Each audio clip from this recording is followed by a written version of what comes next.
एक बार की बात है, एक खेत में तालाब के बगल में बत्तख माँ बैठी थी।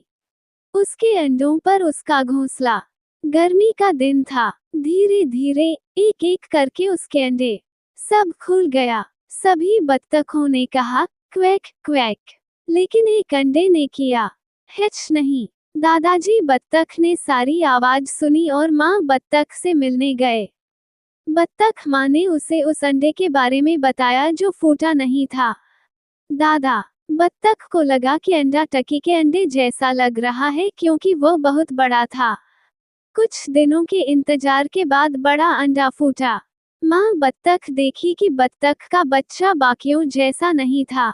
ये बड़ा था, सफेद और बदसूरत। माँ बत्तख को यकीन था कि बत्तख का बच्चा बदल जाएगा और दूसरों की तरह बने। माँ बत्तख और बत्तख के बच्चे तालाब में तैरने गए। कुरूप बत्तख का बच्चा दूसरों की तुलना में बहुत बेहतर तैर सकता था। माँ बत्तख इस बात से बहुत खुशी हुई। उनके तैरने के बाद मदर डक बत्तखों को खेत के मैदान में ले गई। खेलना। खेत के जानवरों ने बदसूरत बत्तख का बच्चा देखा और बहुत बुरा व्यवहार किया। उन्होंने उससे कहा कि वो बदसूरत दिखता है और वह वैसा नहीं दिखता। अन्य बत्तखें। बदसूरत बत्तख का बच्चा बहुत दुखी हो गया। बत्तख माँ अन्य जानवरों से खुश नहीं थी और उन्हें वहां से चले जाने को कहा। बदसूरत बत्तख का बच्चा अकेला। बत्तख की माँ ने उन्हें बताया कि बदसूरत बत्तख का बच्चा कितना अच्छा है, तैरा, और उसने कैसे सोचा कि वो कुछ में अन्य बत्तखों की तरह दिखेगा। दिन दिन बीतते गए और किसी ने बत्तख माँ की बात नहीं सुनी। खेत जानवर अब भी बदसूरत बत्तख का मजाक उड़ाते थे। अन्य बत्तखें थीं भी उससे मतलब रखते हैं और उसके साथ नहीं खेलेंगे। बदसूरत बत्तख को बहुत दुख हुआ। वो खेत पर नहीं रहना चाहता था अब और एक रात वो भाग गया। वो बहुत दूर तक गया और गिर पड़ा। कीचड़ भरे दलदल में सोया हुआ। अगली सुबह बदसूरत बत्तख का बच्चा कुछ जंगली बत्तखों को देखने के लिए उठा। उसने उसकी ओर देखते हुए उनसे पूछा कि क्या वह उनके साथ रह सकता है। उन्होंने उससे कहा कि वह बदसूरत था इसलिए वह उनके साथ नहीं रह सका और उसे जाना पड़ा। बदसूरत बत्तख का बच्चा बहुत दुखी था।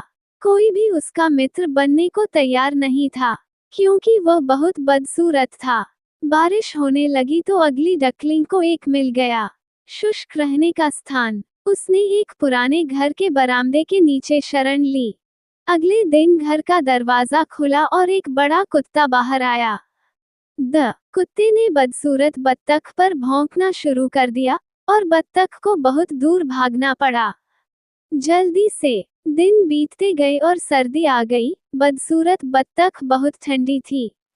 वह एक तालाब के पास अकेले रहते थे और लंबी घास में अपना घर बनाते थे। यह एक लंबा समय था। सर्दी अंततः वसंत धूप वाले दिनों के साथ आया। एक दिन तालाब पर कुरूप बत्तख ने 3 खूबसूरत सफेद हंसों को तैरते हुए देखा। बदसूरत बत्तख का बच्चा। वे जानते थे कि वे उसे दोस्त के रूप में नहीं चाहेंगे क्योंकि वह बहुत बदसूरत था। 3 हंसों ने बदसूरत बत्तख को देखा और उसके पास तैर गए। वे कहा, हेलो नए हंस। बदसूरत बत्तख ने उनसे पूछा कि उन्होंने ऐसा क्यों बुलाया। जब वो बत्तख था तब वह हंस था। हंसों ने उसे बताया कि वह नोटा है। बत्तख और पानी में उसके प्रतिबिंब को देखने के लिए। बदसूरत बत्तख का बच्चा पानी में अपने प्रतिबिंब से बहुत खुश था। वह था अब बदसूरत बत्तख का बच्चा नहीं, वह एक सुंदर सफेद हंस था। 3 हंस उसके दोस्त बनकर खुश हुए और वे सभी तालाब में तैरने लगे।